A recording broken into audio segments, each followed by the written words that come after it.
Hello friends, আজ বানিয়ে দেখাবো তোমাদের কচুর গোড়া বা গেরোর ঘন্ট। পুরনো দিনের হারিয়ে যাওয়া এক রেসিপি নিয়ে চলে এসেছি।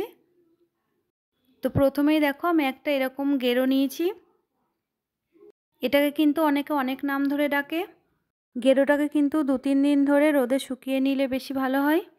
আমি এখানে কিন্তু লম্বা লম্বা করে কেটে নিয়েছি। দেখো যেভাবে আলু ভাজা কাটে সেইভাবে কিন্তু লম্বা করে এটাকে কেটে পরিষ্কার করে ধুয়ে জল ঝরিয়ে রেখেছি একটা বাটির মধ্যে। এবার কিন্তু ননস্টিকের কড়াইটা বসিয়ে দিয়েছি। গেরোটাকে কিন্তু খুব ভালোভাবে সেদ্ধ করে নিতে হবে, সেই জন্য দেখো আমি 1 বাটি জল আগে দিলাম, তারপরে কিন্তু আমি আরও 1 বাটি জল দিয়ে দিচ্ছি। মোট আমি 2 বাটি জল দিয়ে দিয়েছি। জলটা একটু গরম হয়ে আসার পরে কিন্তু আমি গেরোটা দিয়ে দেবো। তো দেখো আমার জলটা কিন্তু গরম হয়ে এসেছে, এই পর্যায়ে এলেই হবে। আমি কিন্তু গেরোটা দিয়ে দিচ্ছি। এই গেরোর ঘন্ট কিন্তু বানানো ভীষণই সহজ। এখন আমি ঢাকা দিয়ে দিচ্ছি। দেখো এবার কিন্তু মশলা বাটার জন্য আদা নিয়ে নেওয়া হয়েছে, আদাটাকে বাটা হয়েছে। আর এখানে তারপরে রসুন বাটা হয়ে গেছে। আদা রসুন কিন্তু আমার বাটা কমপ্লিট হয়েছে। দেখো আমি ঢাকনা খুলে দেখে নিচ্ছি যে সেদ্ধ হয়েছে কিনা, কতটা হয়েছে। তো এখনও কিন্তু সেদ্ধ হয়নি। দেখো আমি আবারও কিন্তু ঢাকা দিয়ে দেবো। ঢাকা দিয়ে দেওয়ার কিছুক্ষণ পর ফিরে আসছি। এবার কিন্তু মোটামুটি আমার সেদ্ধ হয়ে গেছে। তো চলো খুন্তির সাহায্যে তোমাদের একটু দেখিয়ে দিচ্ছি। দেখো একটু খুন্তিতে চাপলেই কিন্তু বোঝা যাচ্ছে যে সেদ্ধ হয়ে গেছে। এই পর্যায়ে এলে কিন্তু বুঝে নিতে হবে যে সেদ্ধ হয়ে গেছে। আমি কিন্তু একটা পাত্রে তুলে রেখে দিয়েছি, জলটা কিন্তু ফেলে দিয়েছি। এখানে একটা মোটা সাইজের পেঁয়াজ কুচি করে রাখা আছে, আর অর্ধেকটা মতো টমেটো কেটে রাখা আছে। এখানে কিন্তু একটা প্লেটে আদা বাটা, রসুন বাটা, লঙ্কা গুঁড়ো, হলুদ গুঁড়ো, জিরে গুঁড়ো, কাশ্মীরি লঙ্কা আর চিনি। তো এবার কিন্তু ননস্টিকের কড়াইয়ে সর্ষের তেল দিয়ে দেওয়া হচ্ছে। সর্ষের তেল দিয়ে দেওয়ার পরে এখানে কিন্তু শুকনো লঙ্কা একটু ফাটিয়ে দিয়ে দেওয়া হচ্ছে। দেখো শুকনো লঙ্কাটা একটু ভাজা ভাজা হয়ে আসার পরে এখানে কিন্তু একটু কালো জিরে ফোড়ন দিয়ে দিতে হবে। তোমরা কিন্তু ফোড়নটা 5 ফোড়নও দিতে পারো এবং জিরে ফোড়নও দিতে পারো। তো দেখো আমি কিন্তু কালো জিরে ফোড়ন দিয়েছি।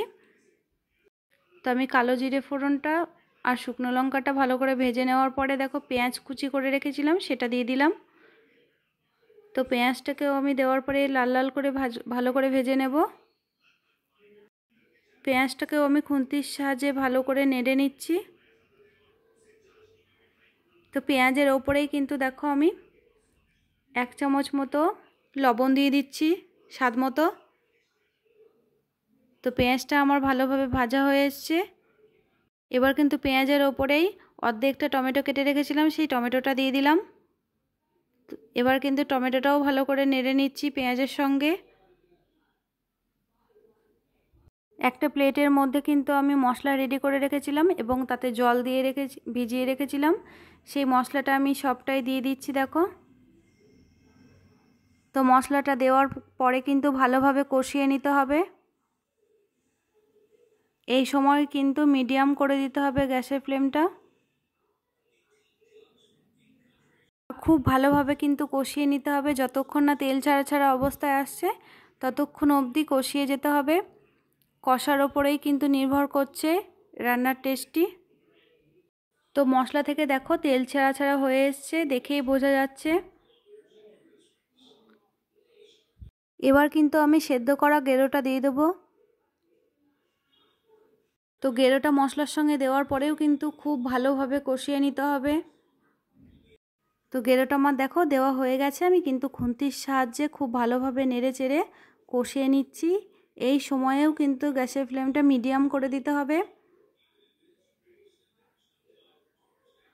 গেরোটা দেওয়ার পরে যদি খুব ভালোভাবে না কষানো যায় তাহলে কিন্তু গেরোর ঘন্টটা একদমই খেতে ভালো লাগবে না। সেই জন্য গেরোটা দেওয়ার পরেও ভালোভাবে কষিয়ে তেল ছাড়া ছাড়া যখন হয়ে যাবে তখন কিন্তু জল দিয়ে দিতে হবে। তো দেখো দেখেই বোঝা যাচ্ছে যে আমার গেরোটা খুব ভালোভাবে কষানো হয়ে এসছে। আমি কিন্তু এবার জল দিয়ে দিচ্ছি খানিকটা। খুব বেশি জল কিন্তু এখানে দেওয়া লাগবে না, কারণ আগে থেকেই আমি খুব ভালো করে সেদ্ধ করে রেখেছিলাম। তো জল দিয়ে দেওয়ার পরে আমি খুন্তির সাহায্যে ভালোভাবে মিশিয়ে নিচ্ছি। এবার কিন্তু আমি ঢাকা দিয়ে দেবো গেরোটা একটু ফুটে আসার পরে। তো কিছুক্ষণ পরে ফিরে আসলাম। তো গেরোটা কিন্তু আমার বানানো কমপ্লিট হয়ে এসছে। জলটা আমি দিয়েছিলাম একদম শুকিয়ে গেছে। এই পর্যায়ে এলে পরেই কিন্তু দেখো মিট মশলা ছড়িয়ে দিতে হবে। গেরোর ঘন্টতে কিন্তু অবশ্যই করে 1 চামচ মতো ঘি লাগবে। তোমরা চাইলে কিন্তু গরম মশলাও ব্যবহার করতে পারো, আমি মিট মশলা দিয়েছি। অবশ্যই করে কিন্তু মিট মশলা বা গরম মশলা ব্যবহার করবে। আমি কিন্তু আবারও খুন্তির সাহায্যে ভালো করে মিশিয়ে নিলাম। আমি কিন্তু একটা প্লেটের মধ্যে দেখো তুলে রেখে দিয়েছি। তো এই রেসিপিটা কিন্তু ভীষণই সুন্দর একটা রেসিপি। এই রেসিপিটা কিন্তু খুব ভালোভাবে বানালে কিন্তু পুরো ভাতটাই কিন্তু মনে হবে এই রেসিপি দিয়েই খেয়ে নিই। তো গেরোর ঘন্টটা কিন্তু দেখতে ফাটাফাটি লাগছে। তো তোমাদের কেমন লাগছে কমেন্টে জানিও কিন্তু। আর এই রেসিপিটি কিন্তু একবারের জন্য হলেও বাড়িতে বানিয়ে খাও, আর একবার বানিয়ে খেলে কিন্তু বারবার খেতে মন চাইবে। ধোঁয়াটা ঝরঝরে ভাত আর ধোঁয়াটা গেরোর ঘন্ট, দুপুরটা জাস্ট জমে যাবে। তা আমার আজকের রেসিপি যদি তোমাদের ভালো লেগে থাকে তাহলে লাইক করে দিও, সাবস্ক্রাইব করে দিও, পাশে থাকা বেলটি অন করে দিও। আজকের মতো টাটা বন্ধুরা।